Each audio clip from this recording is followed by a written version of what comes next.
Good morning, students. Welcome to physics class. Today we are going to see with scalar product or dot product. So, what is meant by this scalar product or dot product is this is a term which you are writing that you are representing just to be a dot, that is the dot product. The other word for dot product is the scalar product. Now let us see with the definition of this scalar product. The scalar product of two vectors is defined as a product of magnitudes of both the vectors and cosine of angle between them. So if this is a scalar product, these two terms are the scalar product and it is given by product of magnitudes of both the vectors. So two vectors which are considering here is A and B and cosine of angle. So cos of theta. So that is a cosine of angle between them. Okay. So this is your scalar product definition. Scalar product of two vectors is defined as a product of magnitudes of both the vectors and cosine of angle between them. Yes, clear with this?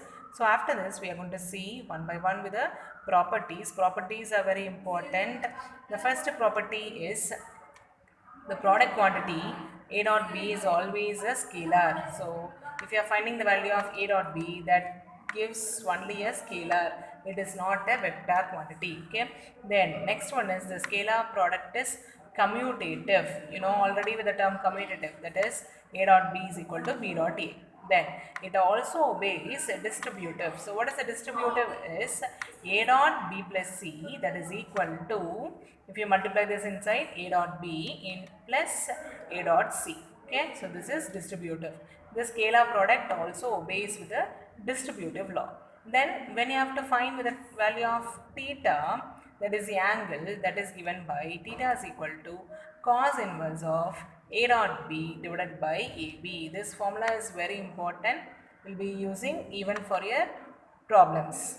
Angle between the two vectors is given by theta is equal to cos inverse of A dot B into AB. Okay. So clear with this four properties. The first property is the product quantity A dot B is always a scalar. Second one is it is commutative. So A dot B is equal to B dot A. Next one is it obeys distributive. A dot B plus C is equal to A dot B plus A dot C. The angle between the vectors that is given by theta is equal to cos inverse of A dot B divided by AB. Yes. Then next property is we are going to see with the maximum, minimum and 0. When the scalar product will be maximum, when it will be minimum and when it is 0. So when you see here the scalar product is maximum.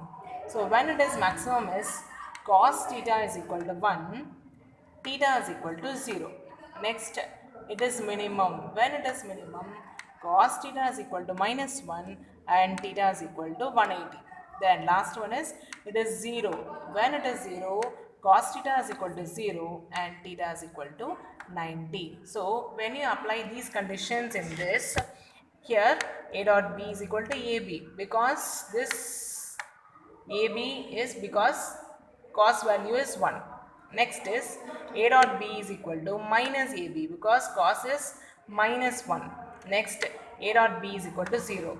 So why? Because we are taking with this formula is, as we know already, the formula which we took first one is A dot B.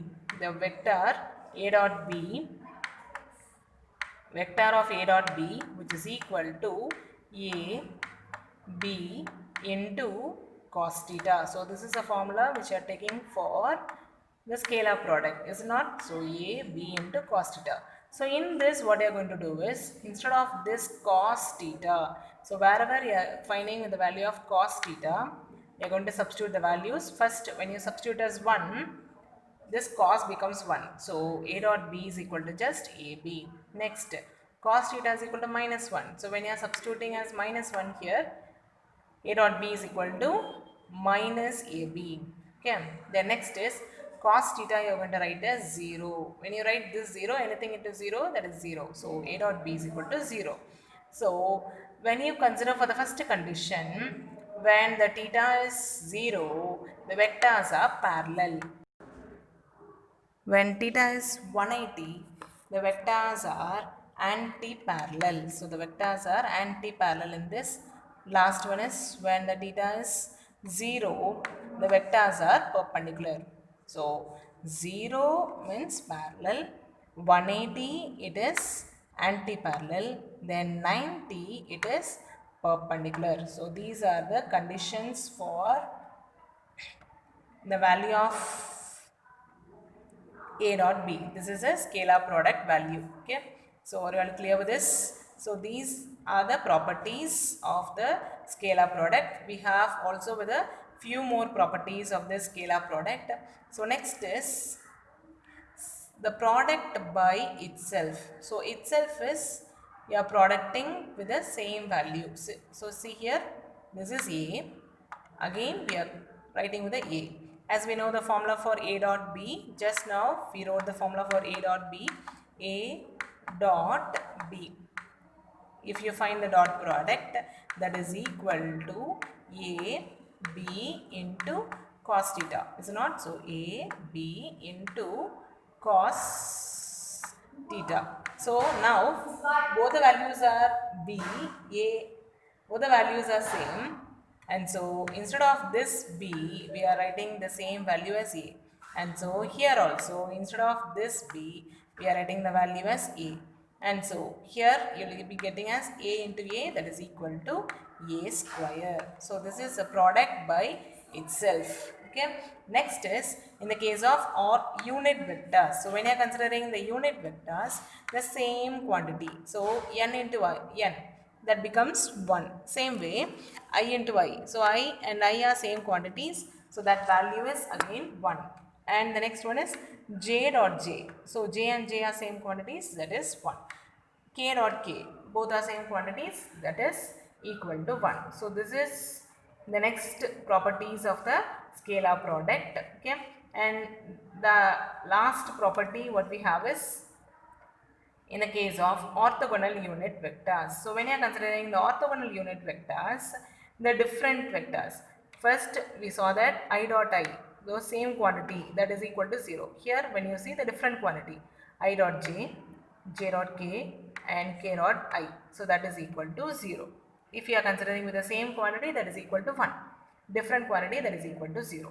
Next, when you are considering the components, components is A and B. If you are going to dot product this both, this can be written as AXI.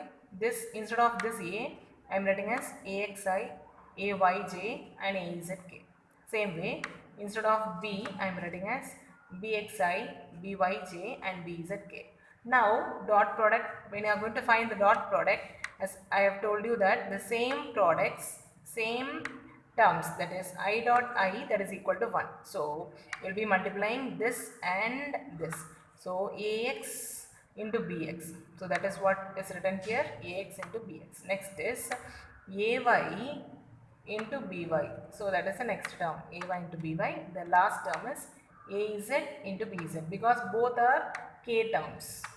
Okay, and here both are j terms, and so the same terms alone we are going to multiply. So these are the rules or the properties of the scalar product. Yes, I think you are all clear with this. I'll just give a recap of this once again. So first, when you are seeing the property, this A dot B is always a scalar. Next, it is commutative, it is distributive. Then the angle theta is given by cos inverse of A dot B divided by AB. Next is scalar product is maximum when theta is equal to 1, then cos theta is equal to 1, theta is equal to 0.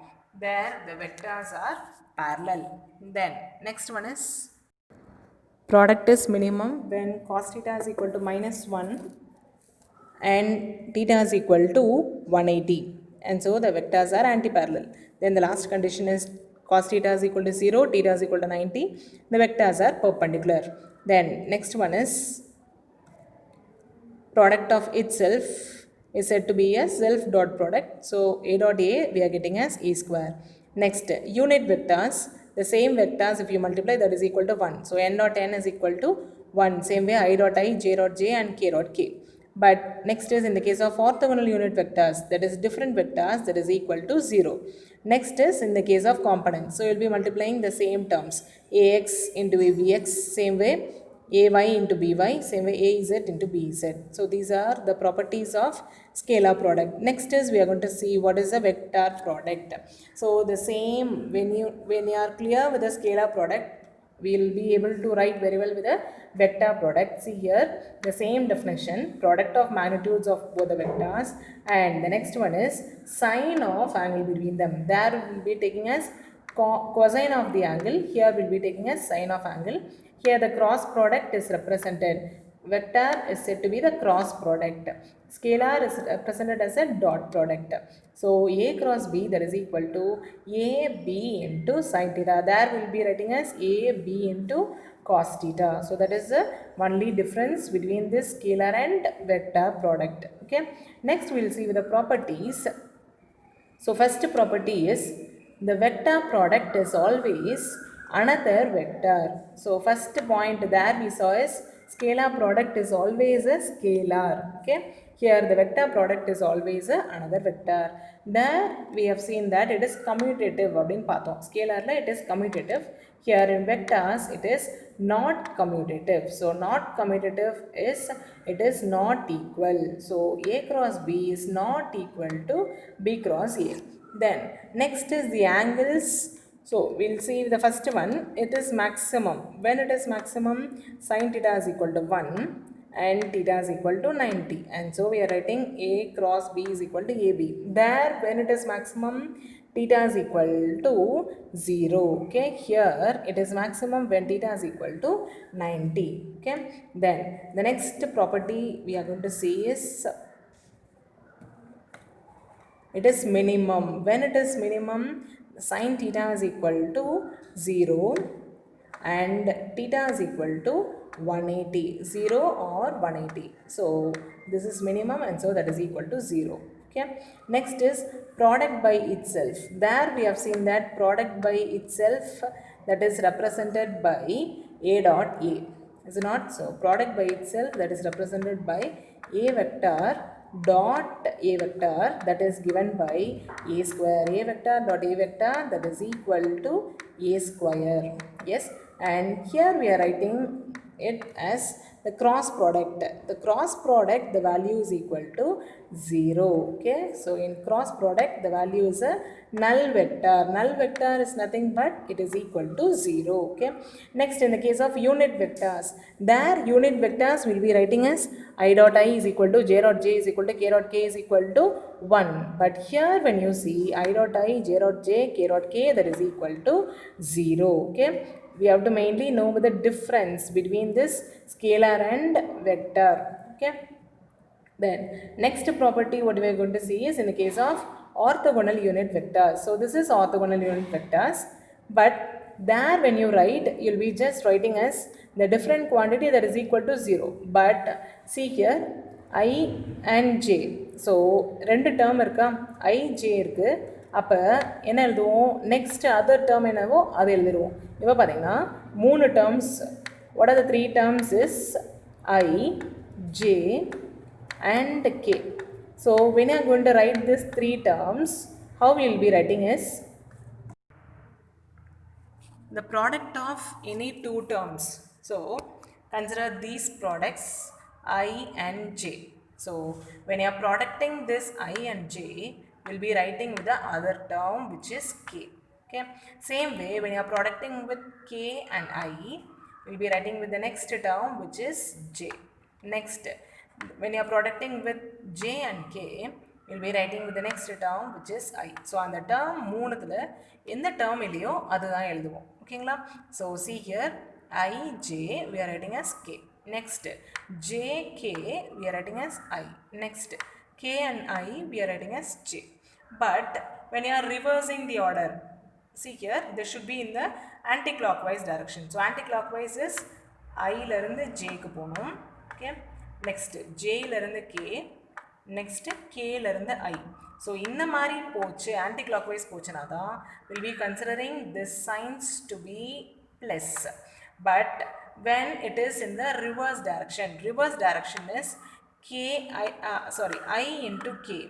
I into k you'll be writing as minus j. So when this direction reverses, you'll be writing all the terms to be equal to minus. So see here, we are writing as j into I. So j into I, that becomes as minus k into j. So k into j, that becomes as minus I.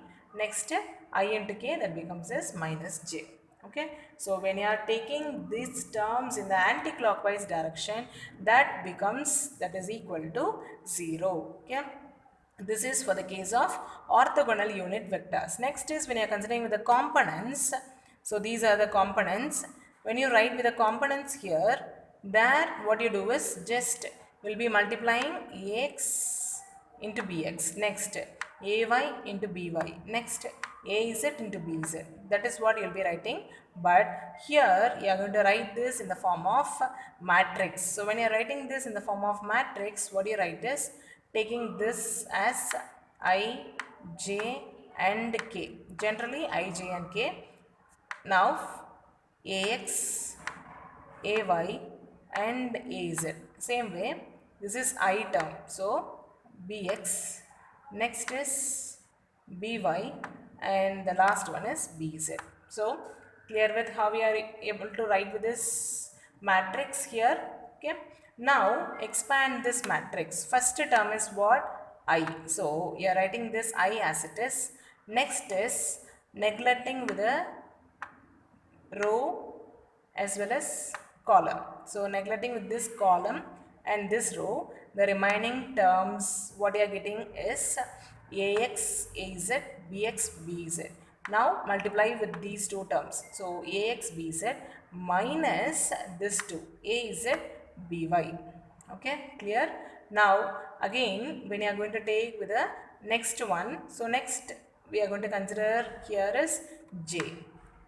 Okay, so this j, this is first term, so we'll be writing as plus, second term minus, third term again plus. So second term minus, so I am writing here as minus, then j as it is. Next, the corresponding column and the corresponding row will be neglected, and the remaining terms are these. Okay, now multiply this and this, ax bz minus az bx. Okay, plus the last term again you are going to cancel with the value of k, and the sign here is plus. So let us consider the sign plus, but the corresponding column and the corresponding row will be neglected, and so multiply this ax by minus bx ay bz. Okay, so this is how we have to write the components for this vector product. Yes, I think you are all clear with this. Now let us just have this glance of vector product. Vector product is defined as a product of magnitudes of both the vectors and sine of angle between them. And so a cross b is equal to ab into sine theta. Next is the properties. In properties, the vector product is always another vector. The next one is it is not commutative. So a cross b is not equal to b cross a. It is maximum when sin theta is equal to 1 and theta is equal to 90, and so a cross b is equal to ab. Next is it is minimum. It is minimum when sin theta is equal to 0, theta is equal to 0 or 180, a cross b is equal to 0. The product by itself is a null vector, and so a cross a is equal to 0. In the case of unit vectors, I dot I is equal to j dot j is equal to k dot k is equal to 0. Next, orthogonal unit vectors, as I have told you, we have to go this in the anti-clockwise direction. So anti-clockwise direction, that is equal to plus. If you are moving in the clockwise, that is equal to minus. Next, if you are writing with the components, we have to write this in the form of vector, then we have to multiply this in the form of the matrix. Okay, so this is about the properties of scalar and vector. Just go through with this. These questions are very important. Okay, thank you.